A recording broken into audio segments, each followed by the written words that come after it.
আসসালামু আলাইকুম। হ্যালো বন্ধুরা, আশা করি তোমরা সবাই ভালো আছো। আজকে আমি তোমাদের সাথে যে ভিডিওটি শেয়ার করতে যাচ্ছি সেটি হলো class 6 English grammar unit 1 lesson 5 page 11 to 12 ওকে। আর অ্যাক্টিভিটিটা কি? অ্যাক্টিভিটিটা হচ্ছিল এ। এই যে দেখো, আজকের লেসনে আমরা যেটা শিখবো, এই যে লেসন কত 5, আর এটার কি আছে, অ্যাক্টিভিটিটা কি হবে, এ হবে, আর এর টপিকটা হবে হলো ভার্ব, রাইট? এই আমরা এ অ্যাক্টিভিটি নিয়ে আজকে আলোচনা করব। তাহলে আমাদের আলোচনার মূল টপিকটা কি? Verb, right? আমরা ভার্ব সম্পর্কে কম বেশি সবাই জানি, তারপরে আজকে আমি চেষ্টা করব তোমাদের সাথে একদম ভেঙে ভেঙে এ টু জেড বোঝানোর চেষ্টা করব, যাতে করে আজকের পর থেকে তোমাদের আর ভার্ব সম্পর্কে আর কোনো ডাউট থাকে না, রাইট? তাহলে চলো আমরা মূল ভিডিওতে চলে যাই। দেখো এখানে কি বলছে, এতে এ অ্যাক্টিভিটিতে কি বলছে সেটা একটু দেখি আমরা। Read the following passage and notice the underlined word, right? কি করো? রিড দ্য ফলোইং প্যাসেজ, প্যাসেজটা পড়ো, and notice the underline word. এই আন্ডারলাইন ওয়ার্ড গুলো কি কি নির্দেশ করে সেগুলো কি করো? আইডেন্টিফাই করো, রাইট? তাহলে দেখো আমরা এখানে একটু পড়ি। I am a student, right? এখানে কি বলছে? আই অ্যাম আ স্টুডেন্ট, আমি একজন কি? ছাত্র। এই যে এখানে একটু খেয়াল রাখবা যে এই যে আন্ডারলাইন করি না যে ওয়ার্ড গুলো রয়েছে, এগুলো কি নির্দেশ করে সেদিকে কিন্তু খেয়াল রাখতে হবে। তারপর কি, আমি আগে প্রথমে মিনিং করে যাচ্ছি, তারপর এটা আমরা বিস্তারিত আলোচনায় যাব। আই হ্যাভ আ সিস্টার, আমার একটি কি আছে? সিস্টার আছে। এই যে দেখো এখানে হ্যাভটা কি আন্ডারলাইন করে রাখেছি, রাইট? তারপর দেখো শি ইজ, এই যে ইজে দেখো আন্ডারলাইন করে রাখছে, অর্থাৎ প্রত্যেকটাই দেখো এখানে কিন্তু আন্ডারলাইন করা আছে। She is a also a student, সেও একজন ছাত্র। Both my parents are teacher, অর্থাৎ আমাদের কি পিতামাতা কি? Teacher, right? They teach at a college, আর তারা কোথায় টিচ দেয়? কলেজে, রাইট? তারপর দেখো they spend a lot of money on book, আর তারা কি করে? দে স্পেন্ড, তারা ব্যয় করে আ লট অফ মানি অন বুক, বইয়ের ক্ষেত্রে, রাইট? তারপর দেখো we have a family library, আর আমাদের কি আছে? একটি ফ্যামিলি লাইব্রেরি আছে। there are lots of book in our library, আমাদের লাইব্রেরিতে অনেক বুক আছে। এখানে দেখো আরে কিন্তু ই দেওয়া আছে, বোল্ড করা আছে, অর্থাৎ আন্ডারলাইন করা আছে। তারপর কি, উই বাই, যেখানে বাইতে কিন্তু আন্ডারলাইন করা আছে, we buy new book every month, আর আমরা কি করি? প্রতি মাসে আমরা এটা কি নতুন বই কিনি, right? We enjoy reading books, আর আমরা কি করি? বই পড়তে পছন্দ করি, বা আমরা বই পড়তে আনন্দ পাই। সাম অফ মাই ফ্রেন্ডস ব্রো, আমার কি কিছু কিছু ফ্রেন্ড আছে। ব্রো মানে কি জানো? এই ব্রো মানে হচ্ছিল ধার করা বা ধার দেওয়া, রাইট? বুকস ফ্রম আস, আর কি আমার কিছু ফ্রেন্ড আছে আমার কাছ থেকে কি করে? বই ধার নেয়। অর্থাৎ আমাদের যেহেতু ফ্যামিলি লাইব্রেরি আছে, সেখান থেকে আমরা কি করি? আমাদের ফ্রেন্ড সার্কেলকে আমরা কি করি? বই ধারও দেই, অর্থাৎ তারা আমাদের কাছ থেকে বই ধার নেয়, রাইট? দেখো তাহলে দেখো আর একটা কথা না বললেই না, তোমাদের ফ্যামিলিতে যদি কারো ফ্যামিলি লাইব্রেরি থাকে তাহলে অবশ্যই কিন্তু কমেন্ট সেকশনে জানাবে, এবং কি কি বই আছে সেগুলো তোমরা আমাকে জানাতে পারো, কারণ আমিও কি করি? বই পড়তে বেশি পছন্দ করি, ওকে? তারপর দেখো the underlined words in the passage state something or indicated action, right? দেখো আন্ডারলাইন কৃত ওয়ার্ড গুলো এই যে আমি দাগ দিছিলাম, এখন সে বিষয়ে আমি কি করছি? কথা বলছি। দেখো ওনারা কি বলছে এখানে, the underline word in the passage state something, এই আন্ডারলাইন ওয়ার্ড গুলো কি স্টেট করে? কিছু, অর ইন্ডিকেটেড, অথবা কি নির্দেশ করে? অ্যাকশন, কি অ্যাকশন নির্দেশ করে। দেখো দে আর কল্ড ভার্ব, আর এদেরকে কি বলে? ভার্ব বলে, রাইট? এই যে আন্ডারলাইন করা যে ইগুলো দেখছো তুমি এতক্ষণ আমি যে দেখালাম, ঠিক আছে, এগুলো হলো ভার্ব, কারণ আমাদের আজকে টপিকসটাই কিন্তু কি নিয়ে? ভার্ব নিয়ে, ঠিক আছে, ভার্ব নিয়ে। যার কারণে এই যে আন্ডারলাইন করা যে ওয়ার্ড গুলো আছে এগুলো সবই কিন্তু এক একটা ভার্ব, রাইট? সবই দেখো অ্যাকশন করছে, অর্থাৎ কোনো কিছু করা, যাওয়া, খাওয়া ইত্যাদি বোঝায় হলো কি? Verb, right? তাহলে দেখো এগুলো হলো ভার্ব। দা ভার্ব টিচ, এখানে ভার্ব কি কি? টিচ, স্পেন্ড ব্যয় করা, বাই ক্রয় করা, এনজয় আনন্দ করা, এন্ড ব্রো ধার দেওয়া, right? And in the passage refer to action and they are called action verb.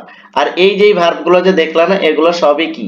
Action verb. কি কি অ্যাকশন ভার্ব? দেখো টিস স্পেন্ট বাই এনজয় এগুলো এবং ব্রো এগুলো হচ্ছে হলো তোমার হলো কি অ্যাকশন ভার্ব, রাইট? প্যাসেজে যেগুলো আছে এগুলো অ্যাকশন ভার্ব হিসেবে রেফার করছে।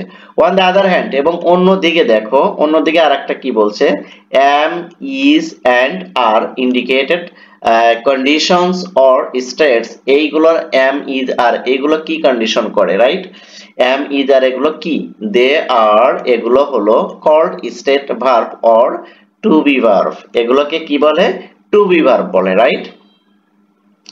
তারপরে দেখো কি বলছে, এখানে দেখো কি বলছে, now identify to be verbs and action verb in the following passage, অর্থাৎ এই প্যাসেজটাই কি করো, কি করবা তুমি, টু বি ভার্ব এবং অ্যাকশন ভার্ব কি করবা, আইডেন্টিফাই করবা। তাহলে মাই ব্রাদার ইজ আ ব্যাংকার, আমার ভাই একজন ব্যাংকার, এই যে ইজটা কি, এখনই কিন্তু আমি বলে দিচ্ছি, তোমরা খাতায় একটু নোট ডাউন করে রাখো, তাতে বোঝা তোমাদের সহজ হবে, রাইট? তাহলে দেখো মাই ব্রাদার ইজ আ ব্যাংকার, এই ব্রাদার এটা কি, ইজটা কি, এই ইজটা হলো তোমার হলো টু বি ভার্ব, রাইট? তারপর দেখো he work for a private bank, আর সে কি কোথায় কাজ করে, সে কাজ করে হলো প্রাইভেট ব্যাংকে। তাহলে এখানে অ্যাকশন ভার্ব কোনটা, ভার্ব কোনটা, এখানে এই যে ওয়ার্কসটা হলো কি অ্যাকশন ভার্ব, রাইট? এটা কি অ্যাকশন ভার্ব, আর ইজটা কি টু বি ভার্ব, রাইট? এটা তোমরা খাতায় নোট ডাউন করে নিলে কিন্তু সুবিধা হবে। তারপরে দেখো হি অলসো রানস কি business, he also runs a business, এবং সে একটা বিজনেসও কি করে, করছে, রাইট? এই যে রান এটা কি, এই রানটা কি, এই রানটা হলো তোমার হলো অ্যাকশন ভার্ব, রাইট?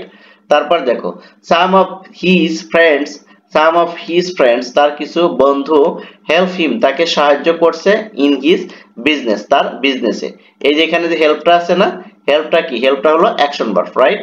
তারপর দেখো হি আর্নস সে ইনকাম করছে আ লট অফ মানি, এবং সে কি করছে, অনেক টাকা সে উপার্জন করছে, এই যে আর্ন, এই আর্নটা কি, এই আর্নটা হলো তোমার হলো অ্যাকশন ভার্ব, রাইট? তারপর দেখো হি মেইনটেইনস আওয়ার ফ্যামিলি ভেরি ওয়েল, আর সে আমাদের ফ্যামিলিটা খুব সুন্দরভাবে কি করছে, মেইনটেইনস করছে, এই যে মেইনটেইনস এটা কি জানো, এই মেইনটেইনসটা হলো তোমার হলো action verb, right? We are a happy family, আমরা কি সবাই সুখী, এই যে হ্যাপি, এই যে এখানে দেখো এই যে আর আছে না, এই আরটা কি টু বি ভার্ব, রাইট? তাহলে এখানকার সব ভার্ব গুলো কিন্তু আমি কিন্তু তোমাদেরকে ফাইন্ড আউট করে দিলাম, কোনটা টু বি ভার্ব এবং কোনটা অ্যাকশন ভার্ব সবগুলাই কিন্তু বলে দিয়েছি।